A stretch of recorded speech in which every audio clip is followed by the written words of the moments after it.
Hello, good morning everyone. কেমন আছো সবাই? আশা করছি সবাই খুব ভালো আছো, আমরাও কিন্তু খুব ভালো আছি। তো আজকে আবার সকাল থেকে আমি ভিডিওটা শুরু করছি। তো আজকে যে ভিডিওটা তোমাদের সঙ্গে শেয়ার করব সেটা হলো মানে আমি কিভাবে প্রত্যেক শুক্লপক্ষে নবমী তিথিতে ঠাকুরকে ভোগ নিবেদন করি, সেটাই তোমাদের সঙ্গে আজকে শেয়ার করব। তো প্রথমেই আগে আমি ঘরটা সুন্দর করে একে রেডি করে নেব, ঘরটা স্থাপন করে তারপর আমি চলে যাব ভোগ মানে ভোগ যা যা বানাবো তার জোগাড় যন্ত্র করতে। তো আশা করছি তোমাদের ভিডিওটা ভালো লাগবে।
আর এখন আমি চলে এসেছি ভোগ বানাতে। তো তার জন্য আমি সব ফল টল কেটে রেখে দিয়েছি। এখন আমি আগে ভোগটা বানিয়ে দেব, বানিয়ে নিয়ে তারপর আমি অন্য কাজ করবো। আর এদিকে কিন্তু এত রৌদ্র দিয়েছে আজকে, এত গরম কি বলবো।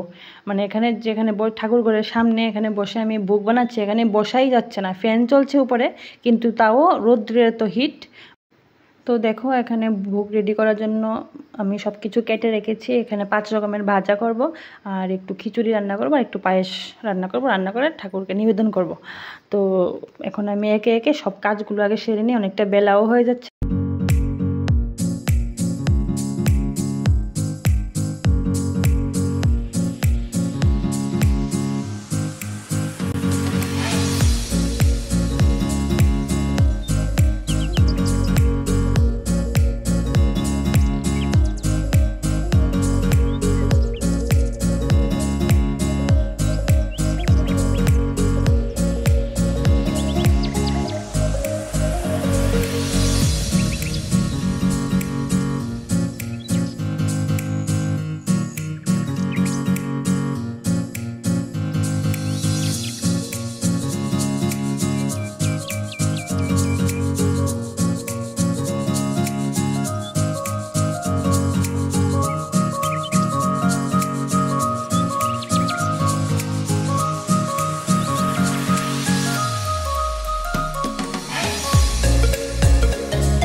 তো আজকের ভিডিওটা কিন্তু আমি এখানে শেষ করব। তোমরা সবাই ভালো থেকো, সুস্থ থেকো। আবার নতুন ভিডিওর সঙ্গে তোমাদের সাথে দেখা হচ্ছে। টাটা।